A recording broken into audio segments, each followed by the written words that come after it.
ఇక్కడ అని అడిగి నాకు తెలిసి ఇంకా ఆయన రాడు అనే కాడికి మీరు వెళ్ళిపోయిన సమయంలో సడన్గా ఆయన వచ్చి ఒక ప్రెస్ మీట్ పెట్టడం జరిగింది. ఈ ప్రెస్ మీట్ని మీరు ఎట్లా పరిగణలోకి తీసుకుంటున్నారు? అసలు ఇంత సడన్గా ఆయన సమాజంలోకి వద్దామని ఎందుకు డిసైడ్ అయ్యారు? దాదాపు ప్రభుత్వం ఏర్పడి డిసెంబర్ 7కు 2 సంవత్సరాలే.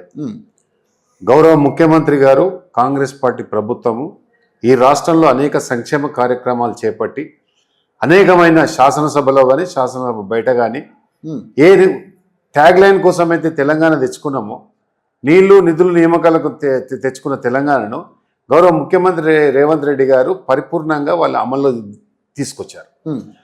ఎన్నడూ శాసనసభకు రాని ఎన్నోసార్లు మా గౌరవ ముఖ్యమంత్రి గారు చెప్పారు, ప్రధాన ప్రతిపక్ష నాయకుడు శాసనసభకు రావాలి, వారి వయసుకును గౌరవిస్తాము, వారికి ఉన్న అనుభవాన్ని ప్రభుత్వానికి విలువైన సూచనలు సలహాలు ఇవ్వాలి. ముఖ్యంగా 78,000 పుస్తకాలు చదివిన ప్రతిపక్ష నాయకుడు నీటి మీద జరుగుతున్న అన్యాయం మీద సభలోకి వచ్చి చట్టసభలోకి వచ్చి విలువైన సూచనలు ఇవ్వాలని పదే మేము ఎన్నోసార్లు గౌరవ ముఖ్యమంత్రి గారు మా మంత్రి మండలికి కోరడం జరిగింది. అదే కాకుండా రాష్ట్రంలో జరుగుతున్న అభివృద్ధి మీద కానీ, అదేవిధంగా రాష్ట్రంలో ఎన్నోసార్లు వరదలు తుఫాన్లు వచ్చి వరద సహాయక కార్యక్రమాల్లో ప్రధాన ప్రతిపక్షం నాయకుడు కానీ ప్రధాన ప్రతిపక్ష పార్టీలు కానీ ఇటు బీజేపీ కానీ టీఆర్ఎస్ కానీ పాల్గొన్న సందర్భం లేదు.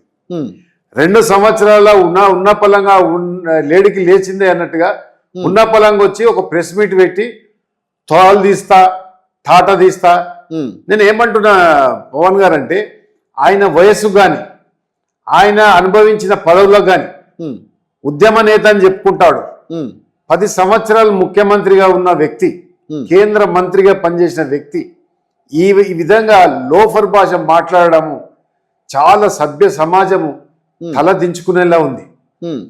2023 ఎన్నికల్లో నీ తోలు తీసినాం కాంగ్రెస్ పార్టీ, అదేవిధంగా కాంటోన్మెంట్ ఎన్నికల్లో నీ తోలు తీసినాం, అదేవిధంగా మన జూబ్లీస్ ఎన్నికల్లో మా గౌరవ ముఖ్యమంత్రి గారు నిన్ను తోలు తీసినాం, అదేవిధంగా నిన్న మొన్న జరిగిన ఏదైతే సర్పంచ్ ఎన్నికల్లో నీ బట్టలు కూడా తీసినాం, నీ తోలు తీసినాం.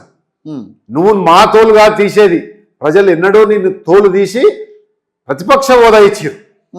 ఈ నీ వయసుకు తగ్గట్టు మాట్లాడితే, ప్రజాస్వామ్యయుతంగా భాష మార్చుకోకపోతే, ప్రజాస్వామ్యబద్ధంగా మాట్లాడకపోతే రేపు ప్రజలందరూ తిరగబడి నీ తోలు తీసి ప్రధాన ప్రతిపక్ష హోదా లేకుండా చేస్తానలో ఎలాంటి అత్యాశక్తి లేదు.